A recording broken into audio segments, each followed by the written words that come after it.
नमस्कार मंडळी, तुही रे माझा मितवा या मालिकेच्या आजच्या पुढील भागात आपल्याला असं पाहायला भेटलं, आता शिर्केंचा कॉल अर्णवला आलेला असतो आणि ते म्हणतात, अहो सर, आज ॲन्युअल जनरल मीटिंग आहे, लक्षात आहे ना तुमच्या? त्यासाठी लवकर या. मग आता अर्णव विचार करतो, अच्छा म्हणजे आता मीटिंग आहे म्हटल्यावर इलेक्शन पण होणार.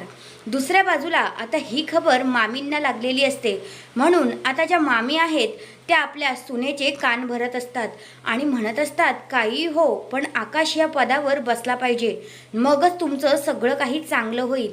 आता ईश्वरी आकाशसाठीच अर्णवशी बोलत असते, तर मग अर्णव जो आहे तो म्हणतो, हे ना इलेक्शन होणार आहे आणि इलेक्शनमध्ये वोटिंग पडतील त्यावर डिपेंड होईल, असं आता अर्णव ईश्वरीला समजावत असतो. दुसऱ्या बाजूला नम्रताने ठाणलंच असतं की आकाशच जिंकणार, बोर्ड ऑफ डिरेक्टर आकाशच होणार, असं आता नम्रताने ठाणलेलं असतं आणि तिला असं वाटत असतं की काहीही करून मी आकाशला तयार करणार आणि ह्यासाठी सिलेक्ट व्हायलाच सांगणार.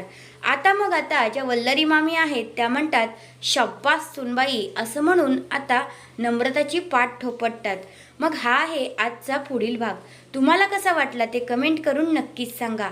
तुम्हाला काय वाटतंय, अर्णव आकाशला ते पद देईल का? तुमचं मत काय आहे ते कमेंट करून नक्कीच सांगा. धन्यवाद.